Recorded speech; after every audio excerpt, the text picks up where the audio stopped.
Mechanic tip of the day. Guys, a lot of us buy second-hand new cars, cars that have an excess of 80, 100, 150, even 200,000 kilometers on. So here's a few things to look out for. It's just a few things to look out to make sure that you're not buying an absolute shit box. So starting off, very first thing you look at when you're purchasing a second-hand car, guys, measure the gaps.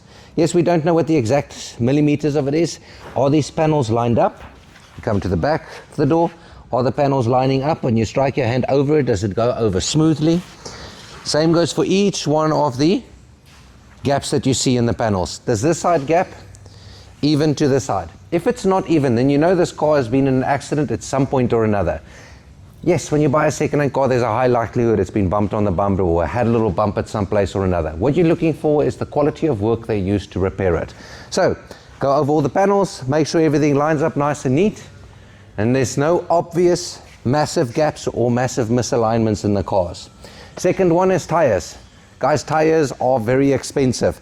Pay attention to the modern cars. Do they have run flat tires or is it normal tires? The easiest way to know whether your car is supposed to have a run flat or not, check in the boot, and we can even pop open this boot. Yes. Pop open the boot, lift up this cover in the back. So you can see there's no spare wheel here and there's no space for a spare wheel. So we know this car is supposed to have run flats. Go over to the actual tire. What you're looking for is an indication here that says it's a run flat tire. Yes, lots of tires are very different one from the other.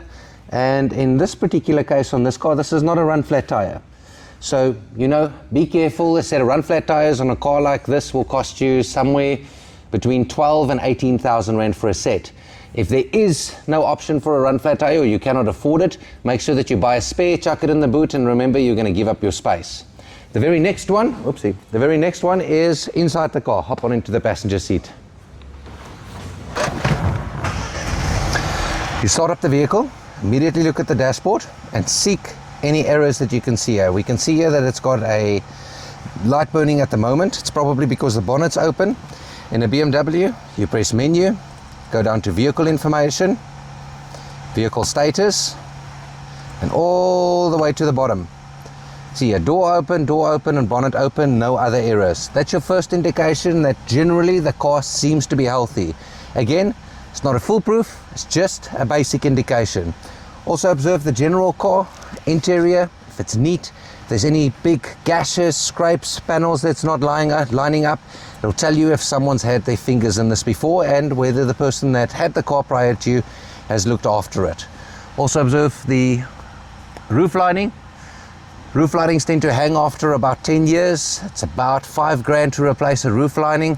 Keep this in mind with your budget. Let's have a look underneath the bonnet. Right, getting to the engine bay. Have a look at the coolant bottle. Make sure that the coolant inside is still colored. This one is particularly in blue. I don't think you're going to pick that up on the video, but it should be either a blue, a red, or a green color. What we don't want is rust color. If it's got rust in it, it means someone has not managed or maintained this car correctly, and you know you're in for trouble there. Second one is inspecting all of the hoses, making sure there's no signs of seepage, leakage, and in this particular case, come and have a look here. See right here? This is a sign of leakage. So you know it's either leaking out of here, since we know there's an aftermarket little clamp on there, or the plastic itself is leaking, or more commonly than not is the piece of plastic here, we call it a little pipiki, that comes out here that the hose slides onto. They develop cracks in them. Now if you have one of these, and can we pick up the bit of a brown color in there? If you see the browning that's on here, this tells you this is a very old hose or a very old clamp that's on here. The browning happens from lots and lots and lots of heat cycles. If you've got browning on one hose, I guarantee you're going to have trouble with the other hoses. So start budgeting and knowing that you're going to need to replace a lot of hoses. If we look on this side of the motor, and man, this is a nice motor to give examples in. If you have a look in there, we see some oil seepage in there. When you start seeing things like this, guys, stop the bus, get a mechanic involved, let them have a look at what the source is. It might be something completely innocent, a little seal that's gone, or it could be a big problem coming for you later. Buying second-hand cars comes with risk and reward. Limit your risk by getting it inspected, spending a little bit of money and making sure that the car is in a reasonably good health. If you're not in the mood to do this or you're not willing to do this, feel free to contact us at Titan Auto Care. We do pre-purchase car inspections. You'll find the details in the description, and give us a call, and we'll be more than willing to assist you. Bring the car down, we'll put it on one of the lifts for you, inspect it properly, and give you a nice pre-purchase car inspection. More than that, guys, do your research on cars. No engine is the same. Lots of different ones around, lots of reasons they could potentially cost you money in the future. Make sure your preventative maintenances are done, and yeah, do your research so you don't make mistakes on buying second-hand cars. Stay safe. Remember to like, subscribe, and follow us if you guys are interested in any more tech tips. Stay safe.